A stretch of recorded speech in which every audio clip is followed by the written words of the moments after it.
Each and every one of us sitting in this room holds two weapons in our hands on a daily basis. A microscope on the left and a magnifying glass on the right. One used to scrutinize what we lay our eyes on, and the other used to amplify the flaws that we find. And based on our own views, we scrutinize everyone and everything around us. And what do we do once we realize they don't align with our standards? We strike with our words. We adjudicate in superiority. And we lash out in ignorance. From the smallest thing, like judging a peer's Instagram post, to waiting for the celebrity or politician you hate to say something problematic online.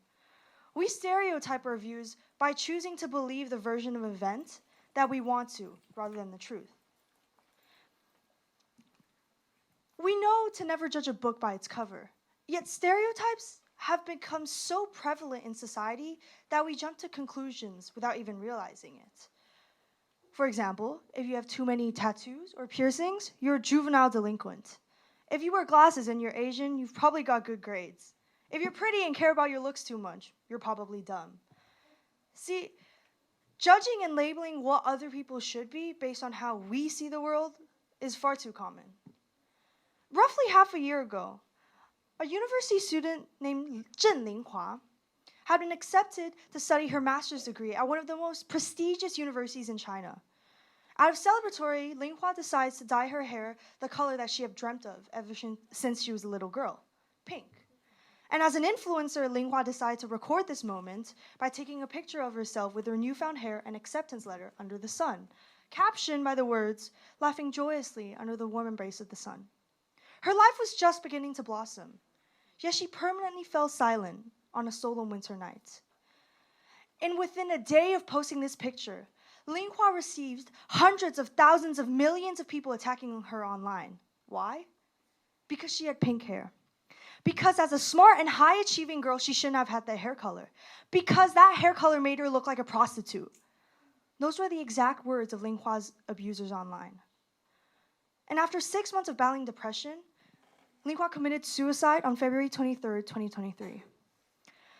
Now, I want all of us to just take a second and think about it. Whether out of pure ignorance, preservative stereotypes, or simply a lack of kindness, who are these people to tell Lin Hua who she was and who she should have been? They decide to bring up their microscopes, try and find something wrong about Lin Hua, and apparently it was her pink hair.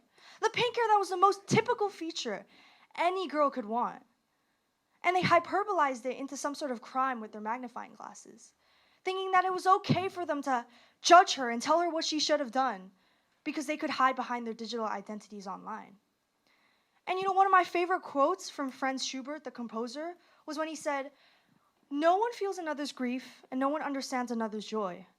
And I perfectly agree with it because we all hold empathy to some extent, but we lack the ability to realize that one mere comment about someone's hair, someone's appearance, or anything can cause detrimental impacts on their life. And those people who wrote comments or chose to be bystanders failed to realize and foresee the future that Lin Hua had experienced. And it doesn't just stop there. In this crowded, celebrity-obsessed world, teenagers, ingenious young people like me, or like people who are sitting down there, you know, who've barely got their lives together, we have to deal with one more thing now: beauty standards. And you know, aside from having to deal with academic pressure, shifting hormone levels, questions of identity, and possibly even living your lives publicly online, we have to deal with the media's beauty standards. Because raise your hand if you felt at least a tiny bit insecure because of a celebrity you've seen online.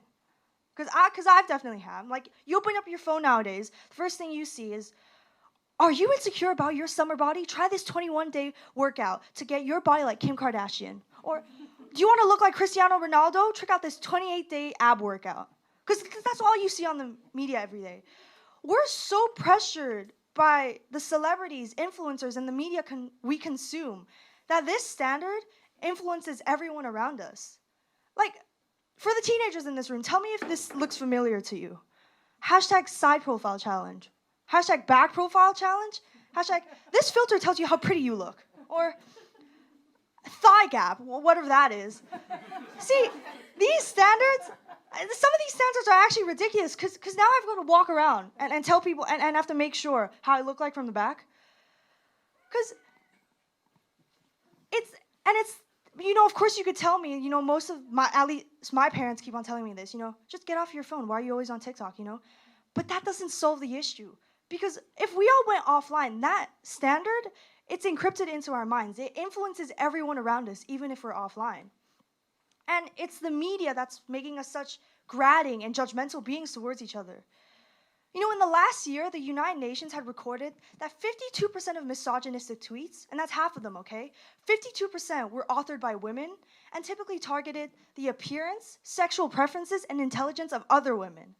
And found 7.7 million cases of racism, 39,000 tweets of homophobia, and 19,000 transphobic messages. We are using the media as a way to scrutinize people in a negative way and constantly put them on trial for the rest of the world to see, as if we're the dictators of what's right and wrong, as if we get to decide whether what you're doing is right or wrong. Why are we so intensely focused on how someone else lives? I mean, think about it. A woman being misogynistic towards another woman because she isn't pretty or pleasing as herself. A man degrading another man because he isn't as masculine. A teenager attacking another teenager because, I don't know, they don't have the newest iPhone. I mean, why are we doing this? And why am I delivering this speech today? Because we as society, we put ourselves on a pedestal. We think that the world wants us to hear everything we have to say. But in reality, we should be using scrutinization with positive connotations upon ourselves. We should be using our microscopes to be identifying our flaws and our magnifying glasses to better dissect them. Scrutinization should be used for us to become the best versions of ourselves. Thank you.